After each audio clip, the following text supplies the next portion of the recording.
Olá, estimados alunos e alunas do nosso Colégio Exímios. Estamos aqui nesse momento para darmos continuidade aos nossos estudos que foram iniciados na semana passada.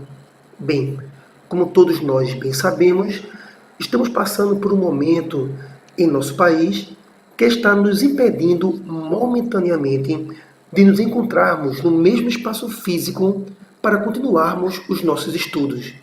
Porém, a nossa escola, o Colégio Exímios, de posse de toda a tecnologia disponível, nos permite que possamos dar frequência aos nossos estudos utilizando, por exemplo, as ferramentas online.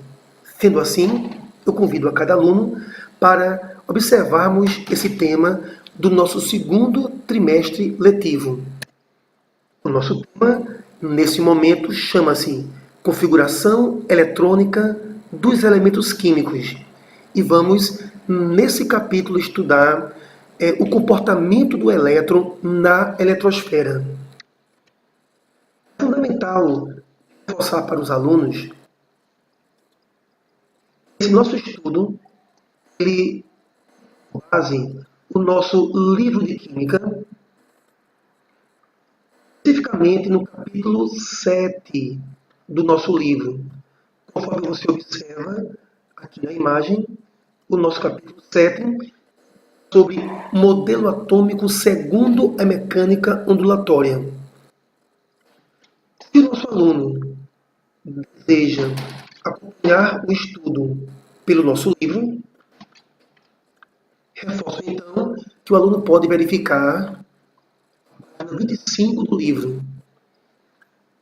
Na 25, o aluno terá ao seu dispor o nosso tema distribuição eletrônica e diagrama de Pauling.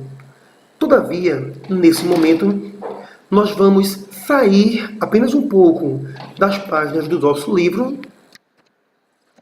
e vamos utilizar as ferramentas Google para servir de base, de fundamento, de pano de fundo para a nossa revisão acerca da configuração eletrônica dos elementos químicos.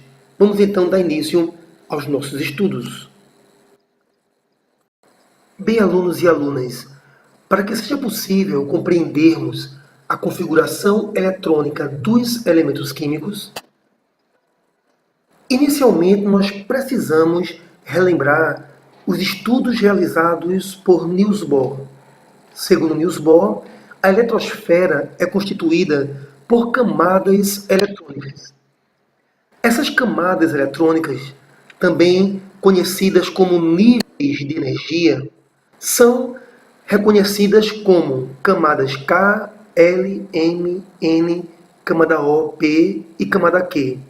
Lembrando que a camada K é uma camada mais próxima ao núcleo do átomo. A camada Q, uma camada mais afastada do núcleo atômico. Nós sabemos também que essas camadas elas podem ser identificadas por certos números. Números esses conhecidos como número quântico principal. E o número quântico principal, conforme já estudamos, está associado ao nível de energia ou à camada eletrônica a que se refere o elétron.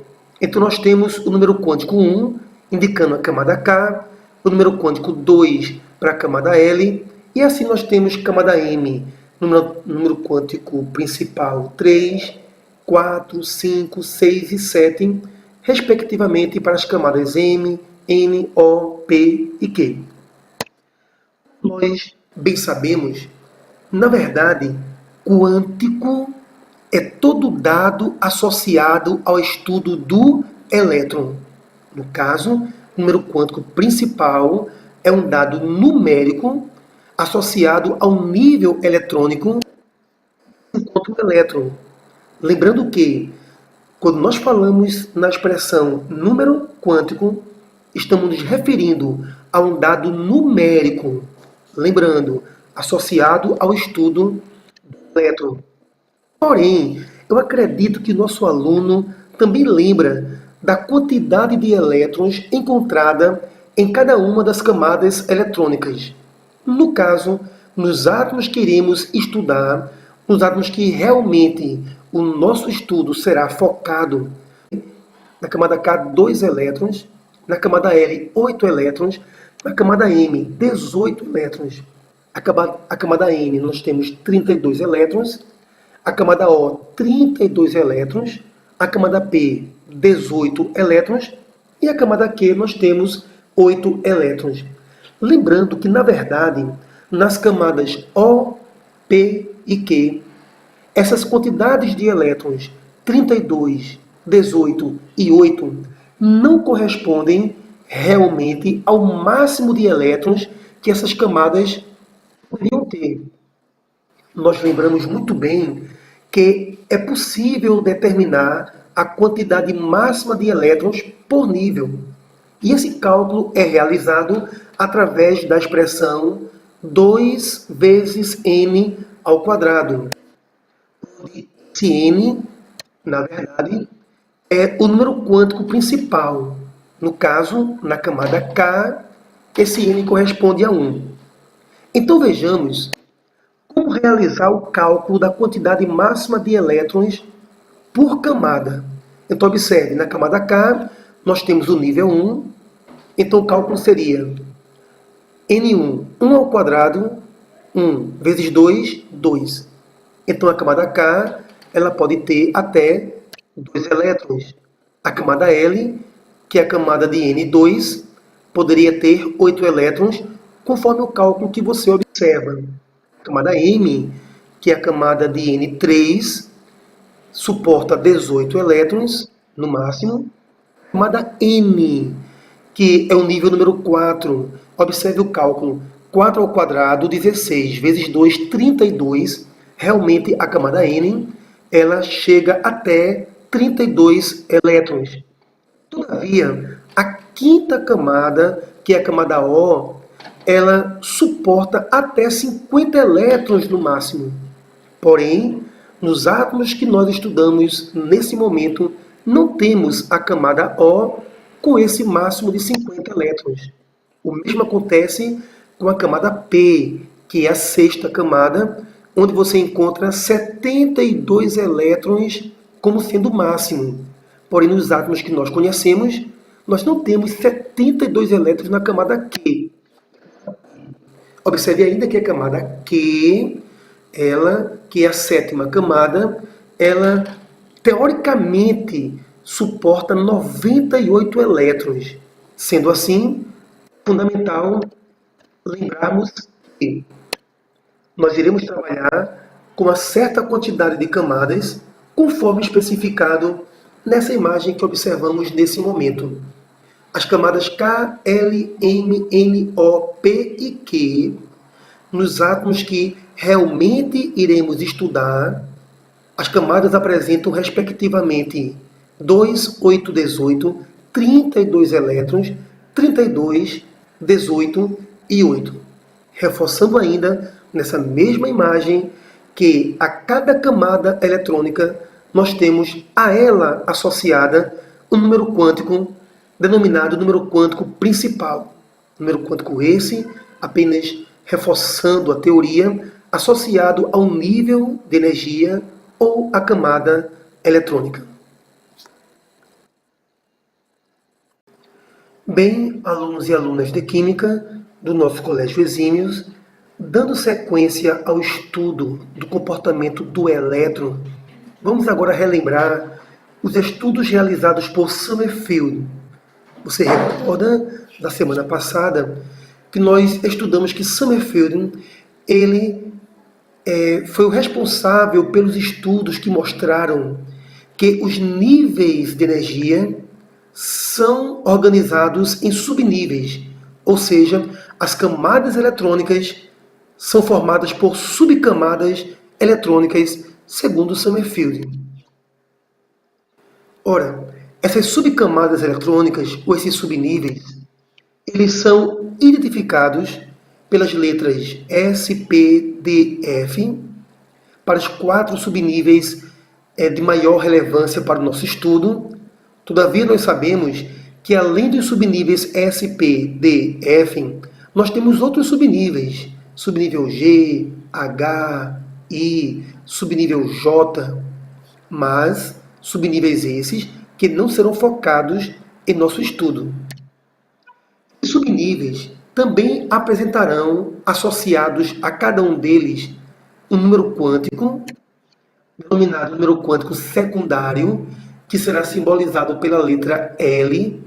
E esse número quântico secundário, ele está associado ao subnível de energia ou à subcamada eletrônica. Desta forma, entendemos que o número quântico secundário L igual a 0 corresponde ao subnível S. L igual a 1 corresponde ao subnível P. L igual a 2, subnível D. L igual a 3 corresponde ao subnível F. E assim sucessivamente, nós temos subníveis G, H, I, com valores respectivos de L, 4, 5, 6. Lembrando que os 4 subníveis que serão foco do nosso estudo são os subníveis S, P, D, F, respectivamente com valores de L, 0, 1, 2 e 3.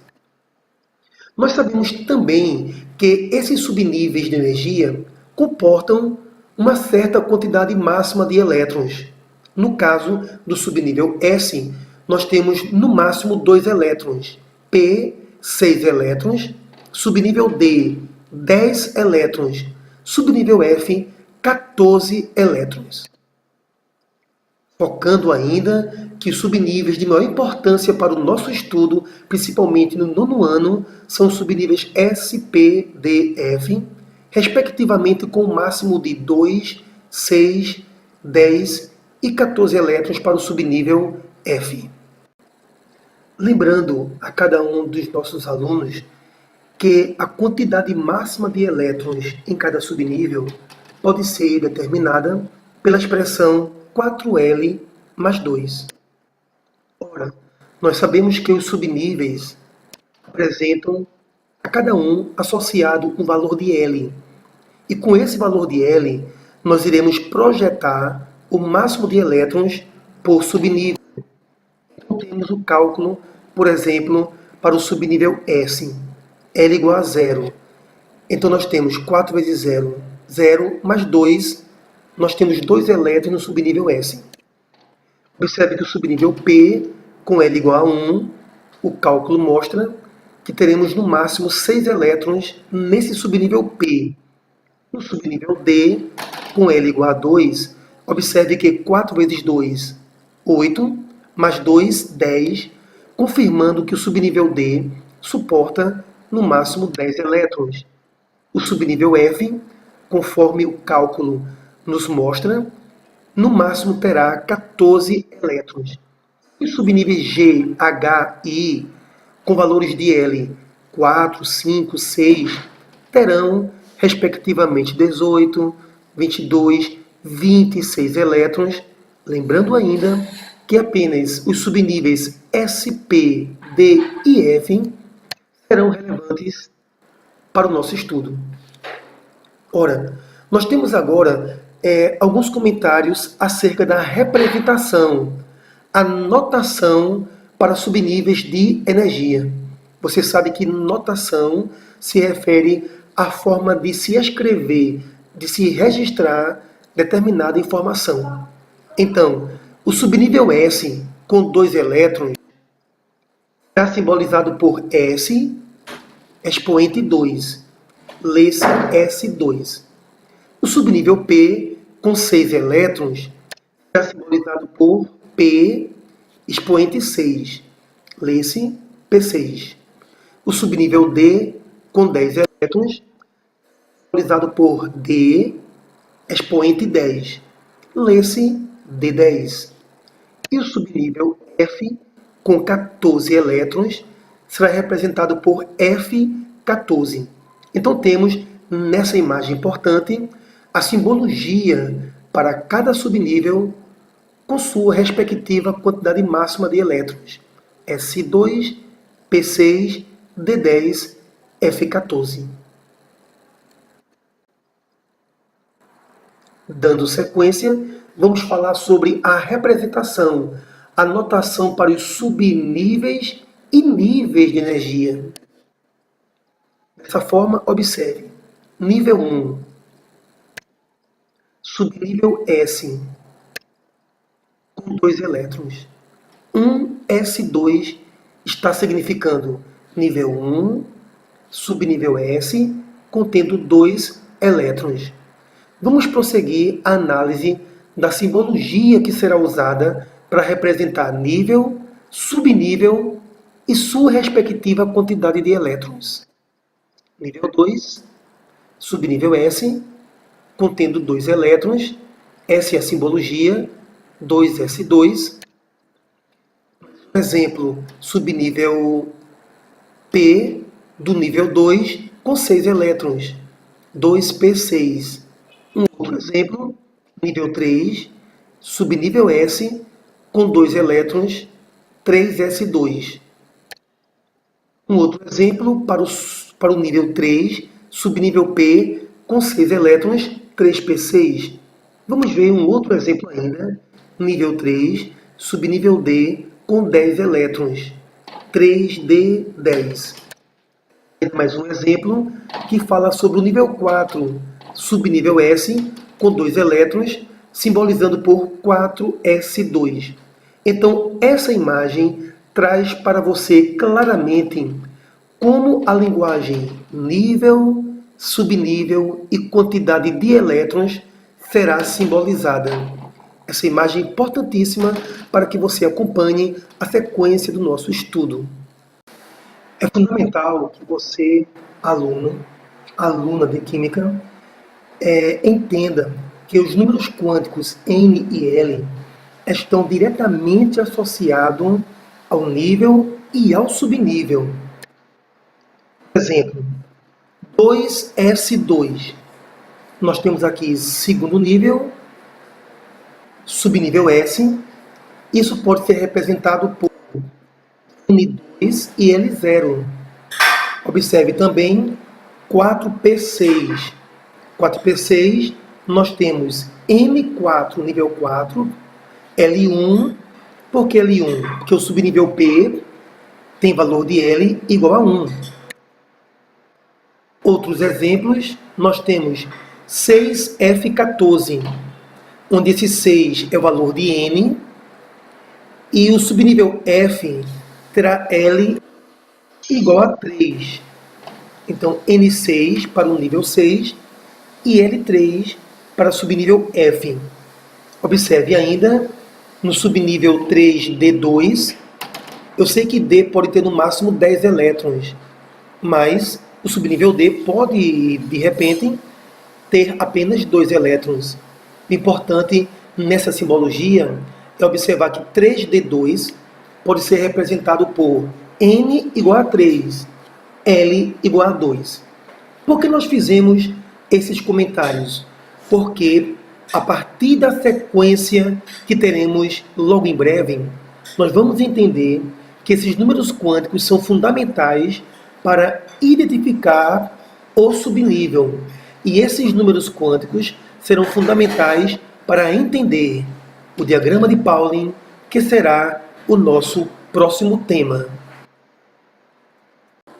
Bem, nesse momento, nós vamos focar o nosso estudo na compreensão do diagrama de Pauling. Ora, o diagrama de Pauling, ele exige, inicialmente, que tenhamos o conhecimento das camadas eletrônicas e das quantidades de elétrons que podemos encontrar em cada uma dessas camadas. Então você encontra 2, 8, 18, 32, 32, 18 e 8 elétrons, respectivamente, nas camadas K, L, M, N, O, P, Q. São dados fundamentais para você compreender a estrutura do diagrama de Pauling. Em seguida, é fundamental entender que cada nível é organizado em seus subníveis.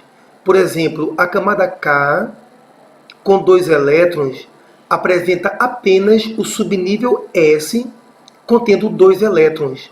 No caso, essa expressão 1s2, esse símbolo 1s2, significa nível 1, subnível S com 2 elétrons. Vejamos então como o diagrama de Pauling se refere à camada L.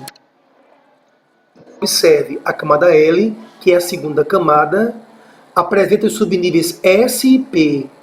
S com 2 elétrons, P com 6 elétrons, 2 mais 6, 8 elétrons na camada L. 2s2, 2p6 é a simbologia para a segunda camada. A camada M, com 18 elétrons, é organizada em S2, P6 e D10, totalizando assim 18 elétrons. Terceira camada, 3s2, 3p6, 3d10. A camada tem 32 elétrons e por isso a quarta camada apresenta as subcamadas S, P, D e F, totalizando 32 elétrons.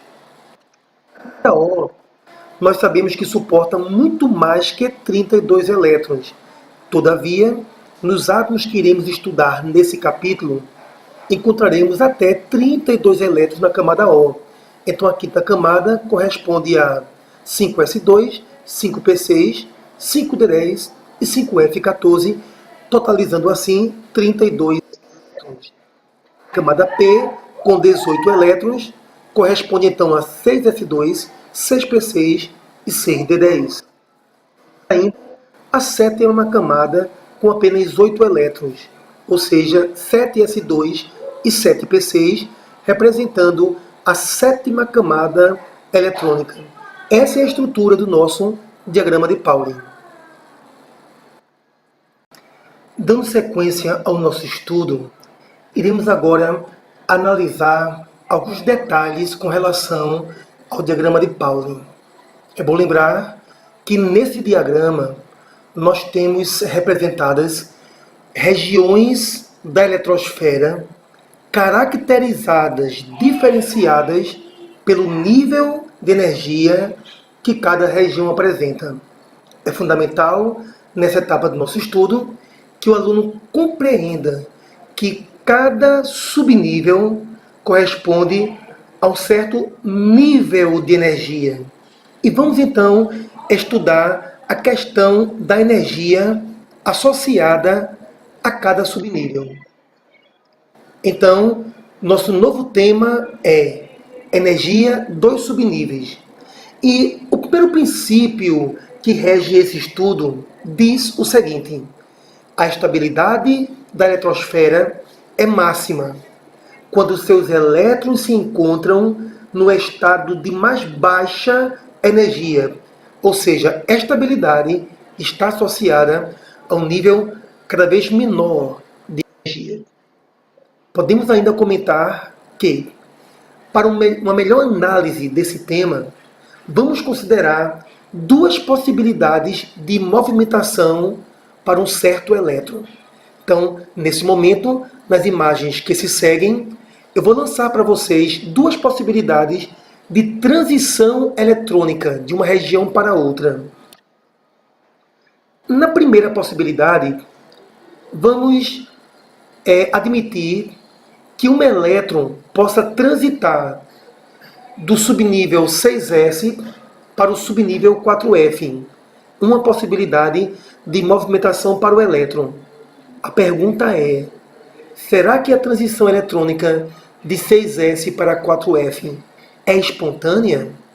Lembre-se, o movimento espontâneo do elétron está associado à passagem de uma região de maior para outra região de menor energia.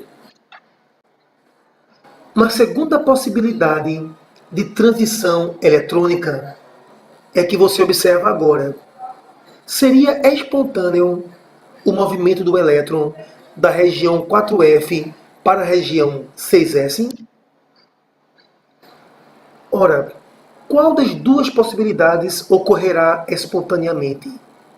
Para responder a essa pergunta, nós precisamos determinar a energia de cada subnível, pois, ao sabermos o subnível de maior e de menor energia, nós poderemos também entender qual será a tendência de deslocamento do elétron, já que o elétron ele procura a região de mais baixa energia, tornando a estrutura atômica mais estável.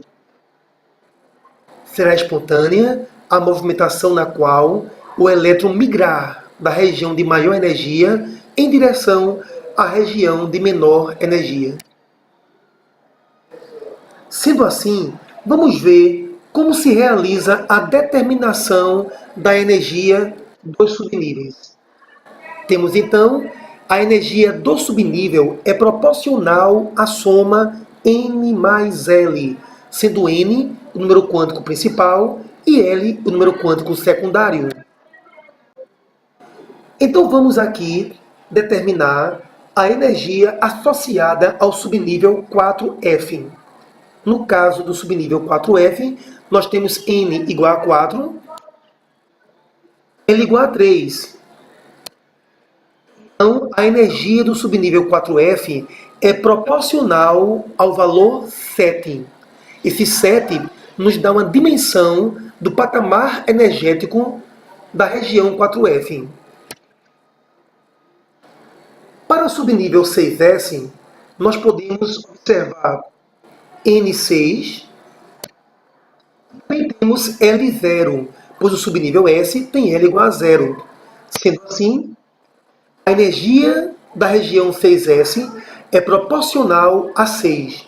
Perceba então que a região 4F ela é mais energética do que a região 6S, o que nos faz entender que a tendência do elétron é permanecer em 6S, não permanecer em 4F, porque a estabilidade do elétron está associada à condição de mais baixa energia.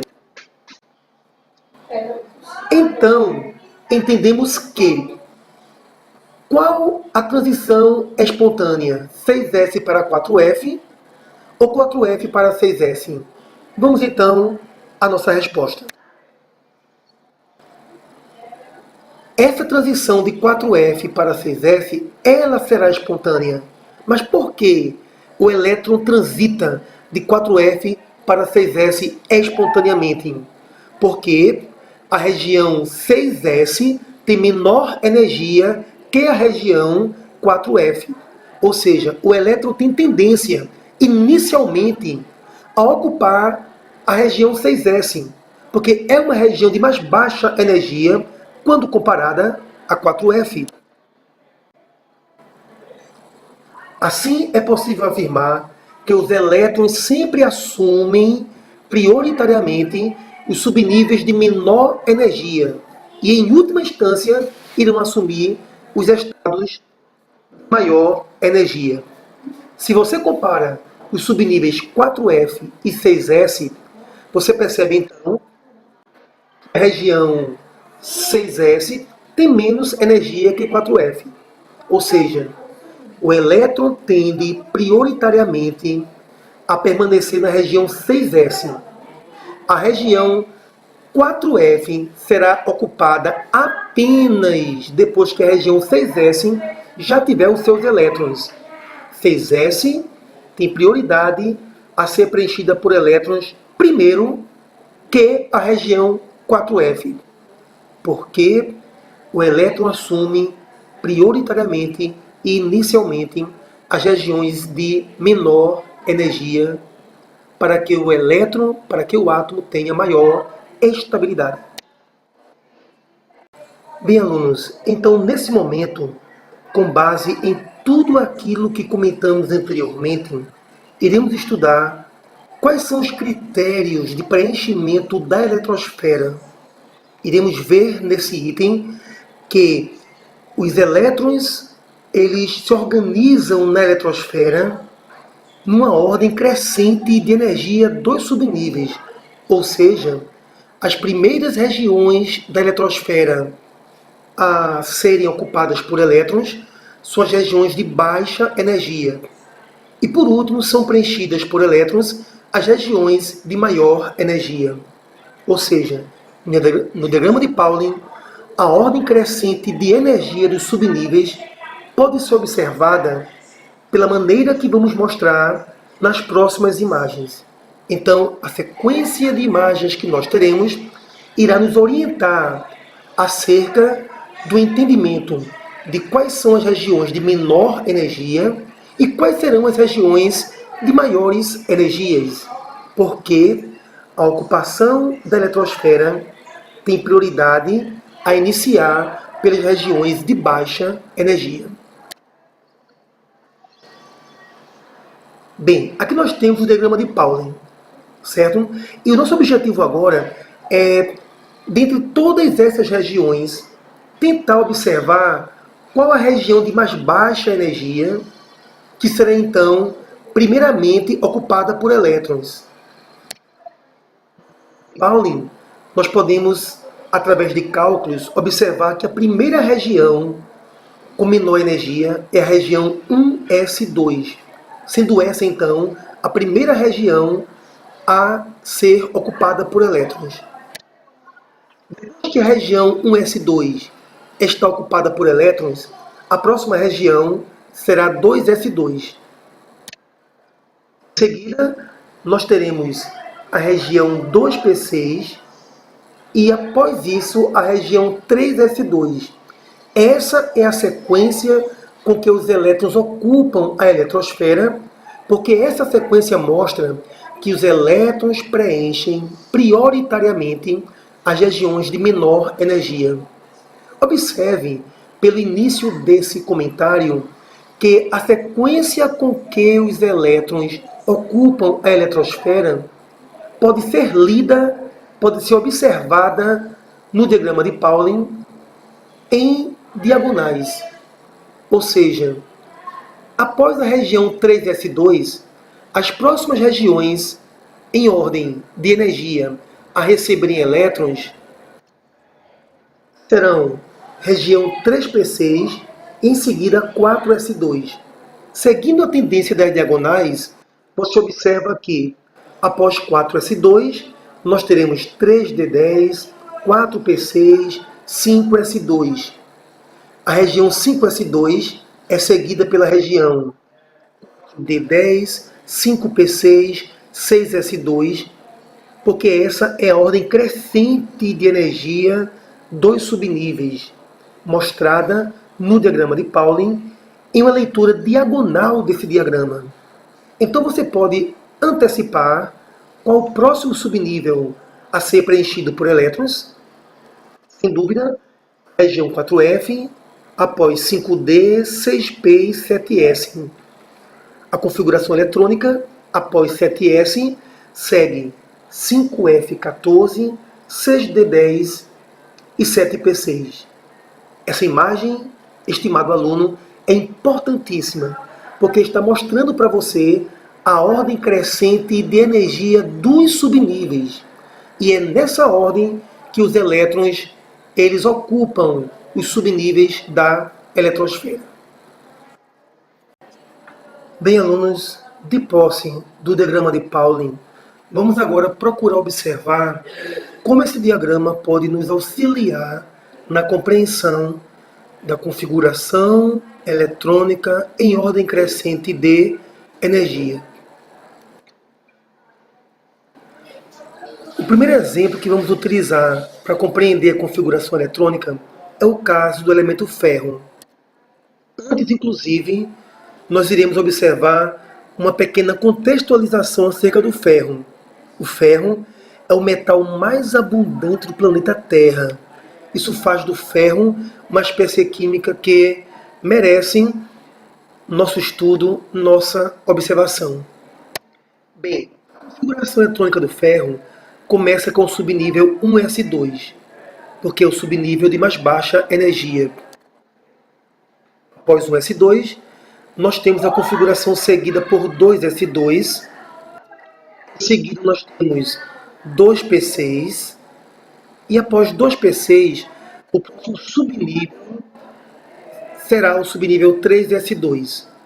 O subnível 3s2, segundo mostra o diagrama de Pauling, é seguido por 3p6. Porém, uma pergunta. Após o subnível 3p6, qual o próximo subnível a ser preenchido por elétrons? Será o subnível 3d10 ou será o subnível 4s2? Ora, sabemos que os elétrons eles têm prioridade a ocupar as regiões de menor energia. E nós sabemos que entre 4s2 e 3d10, 4s2 tem menos energia que 3d10. Uma vez que 4s2 é uma região de menor energia em relação a 3d10, entendemos que, após 3p6, será o subnível 4s2 que será preenchido por elétrons. E após o subnível 4s2, temos o subnível 3d10. Porém, estimado aluno, estimada aluna, se você observar a soma dos elétrons dessa configuração eletrônica, você percebe que nós temos 30 elétrons configurados. E o elemento químico ferro tem seus átomos com apenas 26 elétrons.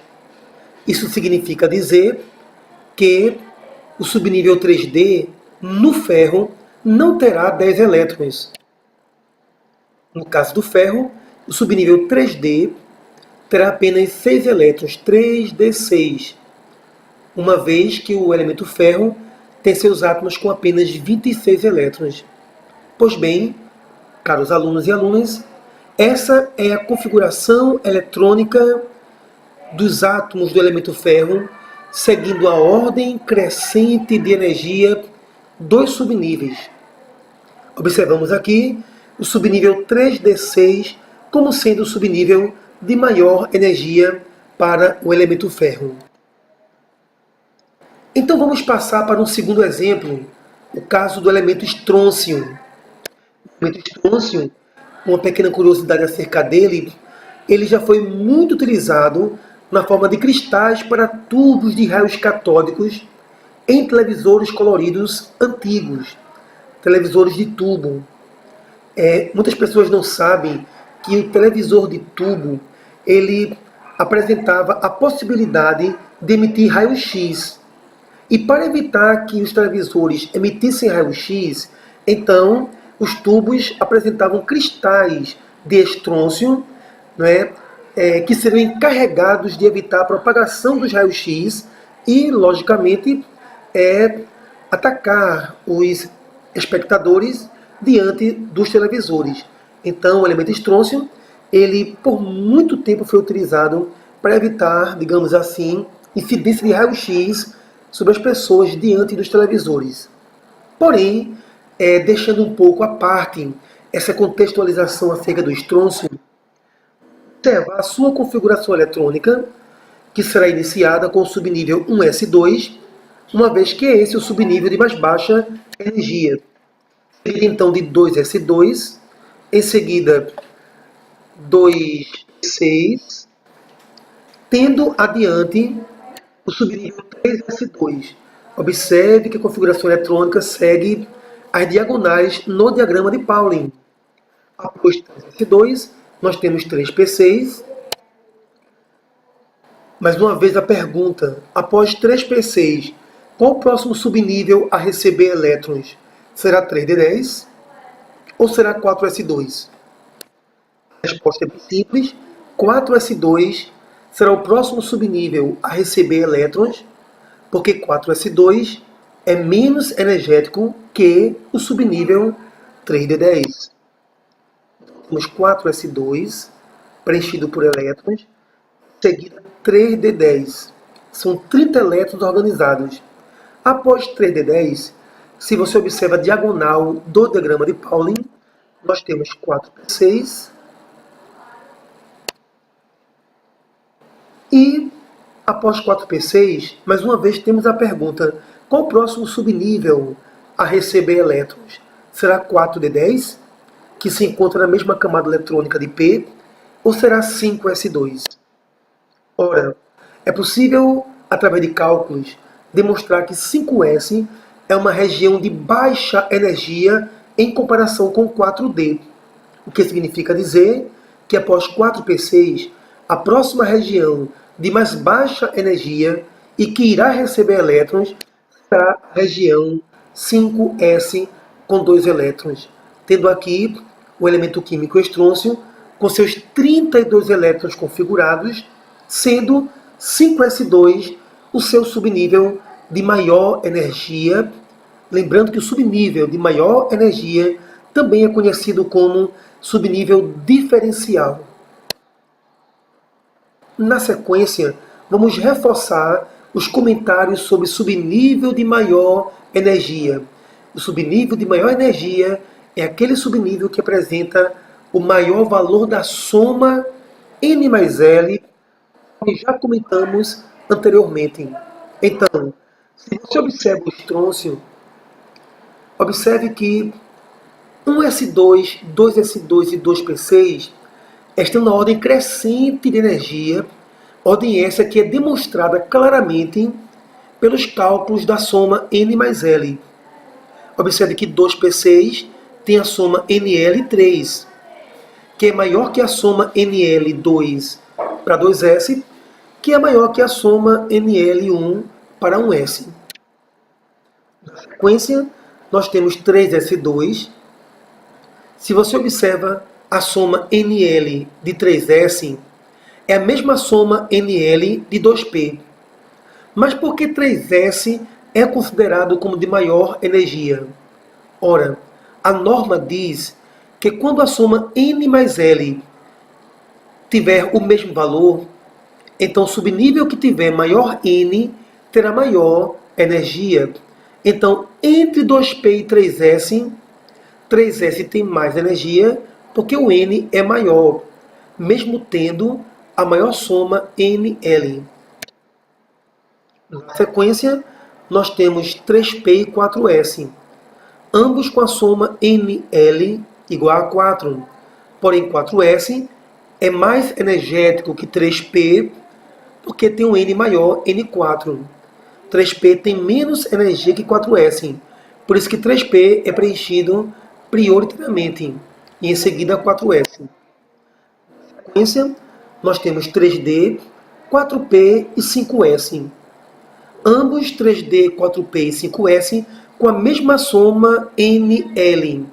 Porém, 3D tem menor N, então tem menos energia que 4P, e 4P tem menos energia que 5S, uma vez que 5S tem o maior valor de N.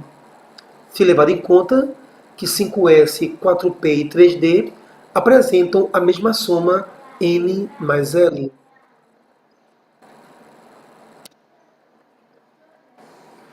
Então perceba que essa sequência que nós temos organizado os elétrons é conhecida como configuração eletrônica em ordem crescente de energia dos subníveis.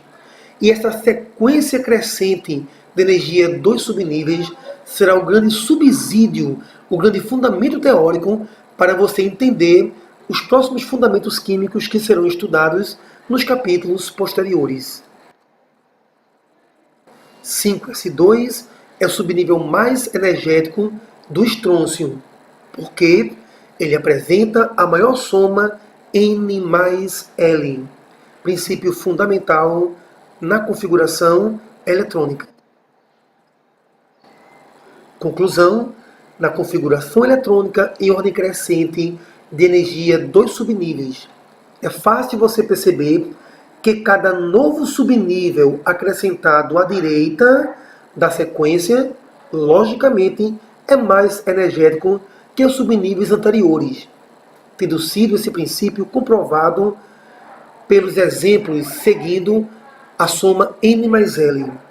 Então, em uma configuração eletrônica em ordem crescente de energia, logicamente entendemos que o último subnível registrado na configuração é aquele que apresenta, sem dúvidas, a maior energia. Não esquecendo, aluno, que o subnível de maior energia tem importância fundamental para a compreensão dos próximos temas que iremos estudar. Em linguagem simples, podemos dizer: o subnível mais energético será o último subnível escrito na configuração, desde que essa configuração esteja logicamente em ordem crescente de energia desses subníveis. Reforçando, o subnível de maior energia é aquele subnível que tem a maior soma N mais N. Por exemplo, no caso do ferro, qual o seu subnível de maior energia? Você observa a configuração eletrônica do elemento ferro, você percebe que 3d6 foi o último subnível configurado, lendo-se as diagonais do diagrama de Pauling. Se essa configuração eletrônica para o ferro está em ordem crescente de energia, então podemos simplesmente afirmar que 3d6 é sim o subnível de maior energia do elemento químico ferro. Reforçando, o subnível de maior energia é de fundamental importância para a compreensão das propriedades dos elementos químicos. É fundamental também que o aluno não confunda subnível mais energético com o subnível mais externo. O subnível mais externo é aquele que tem maior valor de N. Mais externo tem maior valor de N. Vejamos isso através de alguns pequenos exemplos. Mais uma vez, observe a configuração eletrônica do elemento químico ferro. Ora, eu perguntaria qual o subnível mais externo do ferro? Seria 3D ou seria 4S? Ora, o subnível mais externo é aquele que tem maior N. E 4S é o subnível de maior N. Então você entende que 4S2 é o subnível mais externo do elemento ferro, porque tem maior valor de N. Todavia, 3D6 é o subnível de maior energia, porque tem a maior soma NL. Logicamente que você poderia também afirmar, de maneira mais simples, que 3D é o subnível de maior energia, porque essa sequência está em ordem crescente de energia. Então, estimado aluno, fundamental não confundir o subnível mais externo, que é aquele que tem maior N, com o subnível mais energético, que nesse caso foi o 3D, que está no final da configuração eletrônica. Em um último argumento, observe essa maneira de sinalizar a configuração eletrônica do S2, 2S2, 2P6, 3S2, 3P6. Temos agora 4S2 e, por último, nós temos 3D6. 3D6 foi o último subnível a ser preenchido por elétrons, porque é aquele que tem maior energia. Observe que 4S2 é o subnível mais externo, é o subnível mais afastado do núcleo do átomo. Todavia, 3D6 não é o mais externo, mas é o mais energético, porque tem a maior soma N mais L. Essa imagem, estimado aluno, é fundamental para a compreensão desse tema. Não confundir subnível mais externo, que é aquele mais afastado do núcleo, com o subnível mais energético, que é aquele que tem a maior soma NL. Subnível mais externo. O subnível mais externo é o subnível com maior valor de N, número quântico principal. Se você observa agora o elemento estrôncio, vejamos a configuração eletrônica do elemento estrôncio. Observe que essa configuração finaliza com 5S2. E eu perguntaria, qual o subnível mais externo do estrôncio? Ora, 5S2 é para o estrôncio o subnível mais externo. Mas por quê? Porque tem o maior N. É o subnível mais afastado do núcleo. Todavia, o mesmo 5S2 também é o subnível mais energético, porque tem a maior soma N mais L. 5S2 pode ser entendido como mais energético também porque está no final da configuração eletrônica, seguindo o critério da ordem crescente de energia. Então observe, estimado aluno, que em alguns casos pode ocorrer de um subnível mais externo coincidir com o subnível mais energético, como foi o caso do elemento estrôncio. Essa imagem é fundamental que você dê uma pausa para observar, porque é de fundamental importância para o avançar dos nossos estudos.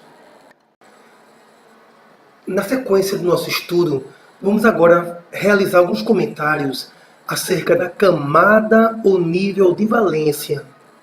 Fundamental entender que a camada de valência é constituída por todos os subníveis que apresentam o maior valor de N. Vamos então a alguns exemplos para esclarecer essa definição. Vamos observar o caso do enxofre, número atômico 16. Observe então a configuração eletrônica do enxofre, na qual você percebe que o maior valor de N é 3. Então, nível 3 é a camada de valência do enxofre. Ora, a primeira camada eletrônica do enxofre corresponde a 1s2. É a camada mais interna, mais próxima ao núcleo. A segunda camada eletrônica do enxofre, 2s2 e 2p6. Observe que a terceira camada eletrônica do enxofre é a camada mais externa do átomo de enxofre. E essa camada de valência, que é a terceira camada, é constituída por 3s2 e 3p4. 3p4, ok? Então, nós entendemos que a última camada eletrônica do enxofre, ou seja, a camada de valência do enxofre, contém 6 elétrons. Inclusive, os elétrons que pertencem à camada de valência serão denominados de elétrons de valência. O enxofre tem 6 elétrons na camada de valência. Bem, estimados alunos, esperamos então que com esses momentos de revisão tenha sido possível a você relembrar, reaver tudo aquilo que nós comentamos na semana anterior. Bem, o tema configuração eletrônica é de fundamental importância para a compreensão de muitos outros temas que surgirão em nossa sequência de estudos de Química no 9º ano. Então, eu solicito a você, aluno, eu peço a você, aluna de Química, que em seguida, após assistirem a este vídeo, a esta videoaula, procurem agora acessar o Classroom, e no Classroom você encontrará mais uma pequena revisão acerca desse tema. No Classroom de Química, você encontrará também uma pequena atividade, um pequeno simulado que você deverá responder, e eu receberei um relatório acerca do seu desempenho e do desempenho de toda a sua turma. É fundamental, aluno, a importância que você reconheça a importância de responder esse simulado, pois através do simulado, através dos resultados, dos relatórios que a Google me fornecerá do desempenho da turma, eu poderei perceber quais os pontos fracos da turma em relação àquilo que foi discutido. Eu poderei perceber em que pontos do assunto minha explicação não foi tão clara. Ou seja, de acordo com o desempenho do pessoal, o desempenho da turma, o desempenho dos meus alunos de Química, mostrado por esse simulado, eu poderei planejar a nossa próxima aula visando elevar o nível de conhecimento. Aluno, como eu falei no começo dessa apresentação, estamos no momento separados fisicamente, mas a nossa escola ela nos permite estarmos próximos estudando com os recursos online. Sucesso, aluno! Aguardo você posteriormente em nossas próximas aulas.